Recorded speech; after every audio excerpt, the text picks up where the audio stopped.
What's up, everyone? Welcome back to my channel. Now that Black Widow has debuted in movie theaters, it is time for a redo of the MCU Movies rank list. It's been about a year or two since I've done this, but I did my homework. In preparation, I watched every single MCU film from Iron Man to Spider-Man Far From Home, and I gotta say it was a lot of fun. Because some of these movies I don't really watch too often. I watch my favorites all the time, so to go back and rewatch, it's always a great time.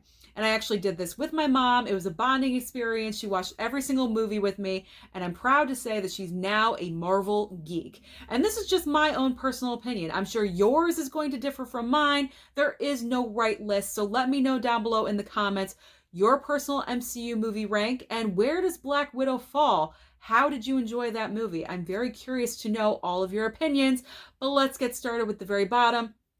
I think we can all agree is Thor: The Dark World. I mean, come on. Do we need to say anything more about this? Let's move on to 23. For me, is Thor. Are we sensing a theme? For some reason, I just can't vibe with the Thor movies.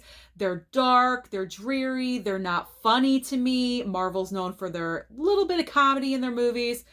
It doesn't work for me with the Thor films. Not Ragnarok. That's way higher on my list, and I will talk about that later, but Thor 1 and 2, no, does not work for me. So they're at the very bottom. In the 22nd spot is Spider-Man Far From Home. And I'm sure a lot of you are surprised that I'm saying this, but the main reason is that we just lost Tony Stark in Endgame, and it seems like in Spider-Man Far From Home, he's in the movie more than ever. His presence, his spirit just overtakes the entire movie. He is the reason for the villain, Jake Gyllenhaal, the reason for why he's doing what he's doing. And then Peter Parker is missing him, and he's seeing his face everywhere. It's just too much. I want to see Tom Holland shine as Peter Parker and Spider-Man in his own movie on his own. And I'm just afraid that's not going to happen, because with Spider-Man No Way Home, we obviously know most likely we are getting the other Spider-Man, Andrew Garfield and Tobey Maguire and all of these other characters from the past. So that's my gripe with Spider-Man Far From Home. Let me know down below what you guys think about it. I'm looking at my list. In the 21st spot is Iron Man 3. One word: Mandarin. Hello. Being an actor, that was a big ass letdown. That was one of the biggest letdowns ever. If there's one complaint that I have about the MCU in general, is that they need to strengthen their villain characters. Their strongest villains obviously have been Thanos and Loki, but on a whole, the majority of their movies, their villains are very weak, and that is a very big weak point in Iron Man 3. I don't even remember the real villain's name. What is it? I have no idea. That's a problem for me, that I can't remember the name. Very, very weak. Now, we don't even see Tony Stark in his Iron Man suit throughout most of the movie. We do have the Iron Man army at the very end and the climax of the third act. That was kind of cool, I do have to say. And with Pepper Potts doing her thing, I was like, whoa, don't want to mess with her. But other than that, there's really nothing that great about Iron Man 3, and I think the reasoning behind all of this is that Jon Favreau, who directed 1 and 2, was not the director of this film, unfortunately, so I think that was a big factor. Coming in at 20 is Guardians 2, and my reasoning for this, because I love Guardians 1, it's way higher on my list, but Guardians 2 is too emotional. It starts with a great fight. Fantastic. I loved where we were going. Baby Groot was running around, and it's a fantastic opening sequence. But then we get into the emotion of this movie. And I think when we get to the emotion, it drags it down. Kurt Russell being Quill's father, and then we lose Yondu at the very end, and it's just a big, gigantic cry fest. So, Guardians 2, you're towards the bottom. Unfortunately for me, wasn't digging all the emotion. James Gunn, I'm hoping for more stuff in the Suicide Squad. I have higher hopes, and obviously for Guardians 3. Moving on to number 19 is surprisingly The Incredible Hulk. Every single time I watch this movie, I enjoy it a little bit more. I think people are too harsh on it. I think the reason that may be true is because Edward Norton plays the Hulk, and we now have Mark Ruffalo ever since Edward Norton decided not to continue on as the Hulk in the MCU franchise. Not really sure what happened with that. If anyone else knows the information, drop some knowledge on me, let me know. But I didn't mind Edward Norton as the Hulk. I thought he did a great job. And Liv Tyler, why are we not continuing her character in the MCU? I thought she was great. They had a great chemistry.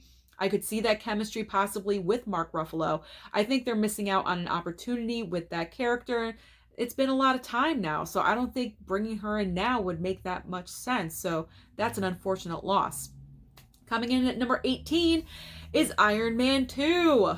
This movie, unfortunately, falls into the comic book no-no of too many villains. It has Mickey Rourke, and then it also has Sam Rockwell.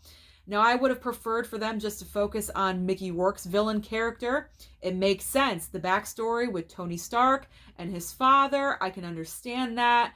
But then you have, again, the other villain that's jealous of Tony Stark. This is a recurring theme throughout the entire MCU. Everyone is jealous of Tony Stark, so everyone wants to take him down, and we just want to add that character in there. We didn't need Sam Rockwell's character, unfortunately.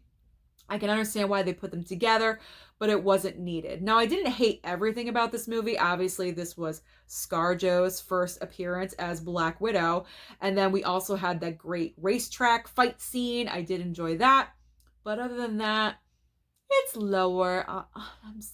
Unfortunately, I hate to say it. It's lower on the scale. Coming in at number 17 is Ant-Man and the Wasp. Now, you can always count on Ant-Man and the Wasp to put a little smile on your face. The Ant-Man movies, they make you smile. And we definitely needed some smiling after Avengers Infinity War because our hearts were torn out of our chests and thrown across the room with the end of that movie. So then we got Ant-Man the Wasp. Unfortunately, this movie has a couple of negatives, and that is, again, a weak villain. This girl, they call her the Ghost, and she's kind of malfunctioning, and she's blipping all the time. And then because it never really reaches a great climax that's like, wow, and pushes everything forward. So with those two things, Ant-Man and the Wasp, it's a good time, but it's lacking. Coming in at number 16 is Doctor Strange. Surprisingly enough, on the second rewatch, I've only watched Doctor Strange 2 times, but I enjoyed it way more on the second watch than I did on the first one. It's a solid origin story for Doctor Strange. Enjoyed it highly. The relationship of him figuring out what he's going to do next and evolving. I loved all of that. But it does have the most useless character in the MCU, which is played by Rachel McAdams. What is she doing? She's completely useless. She's just, whenever he goes to the hospital, there she is. And she doesn't have anything else to do with his life outside of the hospital. So, I don't know. It's just kind of lame to me. I don't even know why she's in there. To me, that's talent wasted. You could have cast anyone in that role, but you chose to cast Rachel McAdams. I don't know. Maybe it's just me. Coming in at 15 is Spider-Man Homecoming. Really love Spider-Man Homecoming. Again, it's not purely Peter Parker's movie because you have Iron Man in there. He's not totally in there, but he's in there just enough to kind of overshadow. Does have Michael Keaton as the Vulture. Brilliant casting. Love that. But it's a solid movie. It's not a wow. It's not a wow factor. That's why it's kind of sort of in the middle. Again, Iron Man, Tony Stark, kind of overshadowing. I want more for Tom Holland's character. Coming in at 14 is Ant-Man. When I heard Paul Rudd was going to play Ant-Man, I was super excited because I love Paul Rudd. He's been around for a really long time. I think he's extremely funny, and he just fit that kind of role.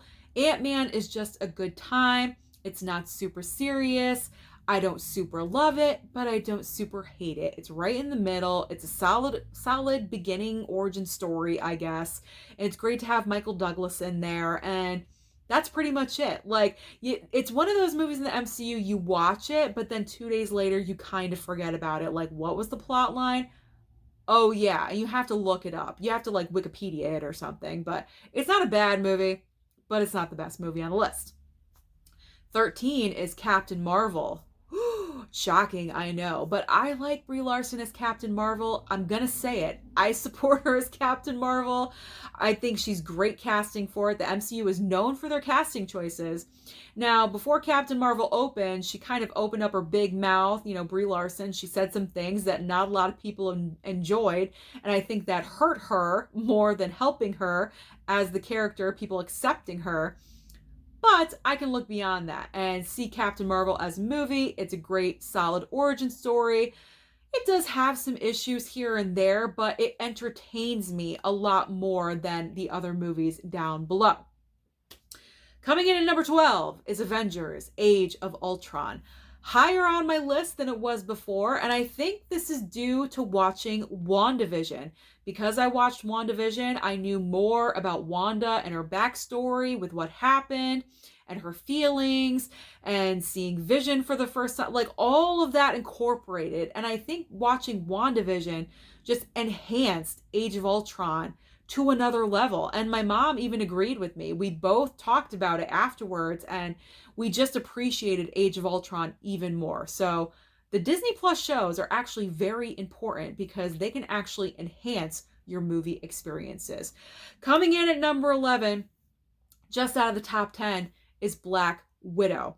Yes, I enjoyed Black Widow, and I'm going to tell you my reasons why. I know there's a lot of people out there that have mixed feelings about it. It's not your typical MCU movie, and no, it's not. That's one of the reasons why I enjoy it a lot. It doesn't follow the formula. It drifts off a little bit. This was Natasha's goodbye. This was the closure of her story, and we're introducing our new Black Widow, Yelena, her sister, played brilliantly by Florence Pugh. This movie, the underlying tone is all about the family element. That's why the opening is kind of drawn out just a little bit, but you need that feeling because it comes in later on into the movie. It just all interfolds and interconnects into each other, and the way they circle back, the bookends with the whistling and the we're upside down. I love that. All of those little things incorporated just made it a good time. It really did. Now, I know Black Widow is not a perfect movie. It's definitely not a perfect movie. Again, weak villain. You have Taskmaster, who that was a surprise. Who even saw that coming? I did not see that big reveal coming at all. But then we have the real villain behind the Red Room, Dreykov. I forget his name. But not the best villain either. So, like I said, the MCU needs to bulk up with their villains. But overall, Black Widow to me is a solid film. So much so that I can look over the lack of a great villain because the family element and the closure of Natasha's story and just the rapport that these actors have with each other is so great that can outweigh the lack of villain for me. So, Black Widow, I really enjoy it. I think it's a great movie. It has great action sequences too. When they break Alexei out of prison, the fight with Yelena and Natasha in Budapest in the apartment when they're trying to get away from Taskmaster, all of those action sequences really worked for me. So I highly enjoyed it. Let me know your thoughts down below, what you thought about Black Widow. Coming into the top 10, we have, notice I haven't said any Captain America movies yet. Well, at number 10 is Captain America, the First Avenger. Solid origin story for Cap. And this movie was extremely important because not only did it set up the relationship between Bucky and Steve Rogers, but also Steve's relationship with Peggy Carter that extends throughout the entire MCU timeline. So because of that reason, I love this movie. It's in the top 10 and it's in a different time period. So it was very creative to do that and just do something that the MCU had not done yet. So it's definitely in my top 10. At number 9 is Thor Ragnarok. Finally, a Thor movie gets into the top 10. Thank God for Taika Waititi because he took the Thor movie and spun it on its head and finally made it entertaining. It was colorful, it was bright, it was witty, you had fun, it was entertaining, you had great character introductions like Valkyrie, and then you had Jeff Goldblum thrown in. He plays a crazy psycho, but in a fun way. Thor Ragnarok is a colorful good time, and how could I forget about Cate Blanchett? I did not mind her as Thor's sister. I thought that was a very interesting casting choice, so I enjoyed that one highly. Coming in at number 8 is Guardians of the Galaxy, the stone cold pack of weirdos, our first introduction of them together. I love this crew. I love how James Gunn just takes this material. He knows it. He knows the world, and he just created such a great, fantastic little mess of a movie. I love Rocket and Groot, all of these characters. I think they're fantastic. It's just nonstop fun. You can't help yourself but have a great big smile on your face, and the soundtrack is amazing. It's one of the best soundtracks probably of all time. Coming in at number 7 for me is Black Panther. If you can get nominated for Best Picture, you're up there on the list. When I think about Black Panther, I think it's classy. I don't know, for some reason, class. But also the way Black Panther puts the focus on women. Women are just as strong as men, especially in that scene when T'Challa has the choice to take people with him to the bar, like to go fight someone somewhere, and he chooses to take Okoye and his ex-girlfriend. I forget her name, Lupita Nyong'o, but he decides to take 2 women with him, and then his sister also helps. Women are at the forefront of everything in Black Panther, and I love it. I think it's absolutely progressive and fantastic. Like I said, it got nominated for a whole bunch of things. It won, the Ensemble SAG Award, so that really speaks volumes. Coming in at, number 6, right, is Iron Man. I think in my last ranking, Iron Man was at number 5, so it actually dropped down a notch. But Iron Man, it was the first. It started everything. Robert Downey Jr. is Tony Stark. Perfect casting choice. And I know that it was a big gamble to cast him because he was kind of on the outs in Hollywood. But after watching, there's no doubt in your mind that he was meant to play this role. He's absolutely fantastic. Again, the villain, you kind of saw it coming a little bit, kind of like a mile away or so. But it's not a bad movie. Definitely a solid film. It jump-started everything, so you gotta respect it. Going into the top 5, number 5 is the first Avengers. What can I say? What can I not say about the first Avengers film?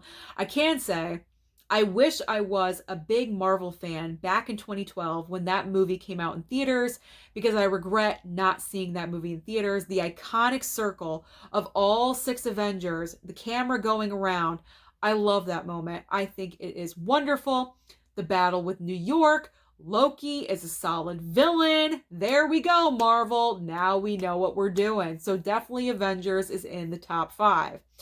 In number 4 spot is Captain America Civil War. There's a lot going on in this movie, but that's what makes it so fantastic. We have our Avengers battling each other. We have the Sokovia Accords going on. We have the introduction of Spider-Man for the first time. He just pops in. There's so much going on. And then at the core of the movie, you have the inner battle between Cap and Iron Man because of Bucky and what he did to Tony Stark's parents when he is the Winter Soldier. So all of those inner conflicts, all of that happening. There's so much going on in this movie. But the Russo brothers that did this project really knew how to handle it, and it was absolutely fantastic. I know I say fantastic a lot, but I really do mean it when it comes to Civil War. But coming into the number 3 spot, we're almost there at number 3 for me, is Captain America, the Winter Soldier. Love, love, love this movie because of the action. There's so much action in Winter Soldier. Probably some of the most action in any MCU movie is in Winter Soldier. All the sequences are brilliantly done. ScarJo and I almost said Steve Rogers. ScarJo and Chris Evans, there we go. They're like brother and sister. They have this vibe where they go back and forth and they're fighting and then they like each other, but then can I trust you? And then Nick Fury's thrown in there. And obviously Bucky as the Winter Soldier, the big reveal that Bucky is still alive somehow, because we all thought that he was gone in Captain America, the First Avenger. So that was the big giant reveal. Spoiler alert if you haven't seen it, but it's been a really long time. All these factors. And then we get Sam, the introduction of Falcon. So I just love Winter Soldier. I think it's fantastic. I know I say fantastic. All right. What do we think is the number 2? Endgame or Infinity War? What do you guys think? What do you guys think? For me personally, in the second spot is Avengers Endgame. Ooh, how is Endgame not number 1? Endgame is absolutely incredible. The end sequence, the fight scene is like the best. The best. This was the culmination of everything we've been wanting, everything that we've been waiting for. But it is 3 hours long. It does stretch. The second act in the middle, when they're all out there getting the Infinity Stones, kind of drags just a smidge. A smidge. I know it's necessary for them to all do that, but it drags just a smidge. So because of that factor, that is the reason why it's not a picture perfect movie and it's in the number 2 spot.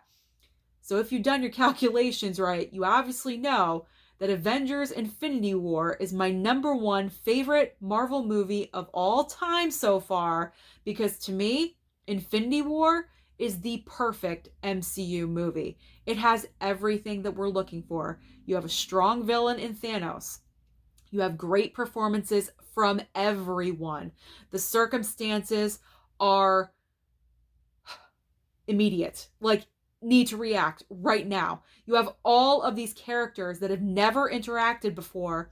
You have Doctor Strange meeting Iron Man, meeting Tony Stark in the park. He takes him, Spider-Man, all these little groups that like get together and they're working and they're finally meeting up all in Wakanda together. And let's not forget the most epic comic book entrance in the history of comic book movies, and that is Thor landing in Wakanda with Groot and Rocket next to him. That is the best. I love it. I get goosebumps every single time. That entire sequence when they need Stormbreaker and Groot chops off his arm to create the everything. I love that entire sequence. I get pumped up because I know his arrival is coming in Wakanda. And it's just fantastic. The entire epic battle. You have Wanda kicking ass. She's absolutely amazing. All of these factors are working together. But what makes it different is at the very end, our heroes don't win. They don't win because they win in every single other movie except for this one. And they have to figure out what they're going to do next. So that is everything. That is my personal ranking of all 24 MCU films. Like I said, let me know down below your personal ranking. How do you feel? Don't forget to like and subscribe, and I'll see you next time.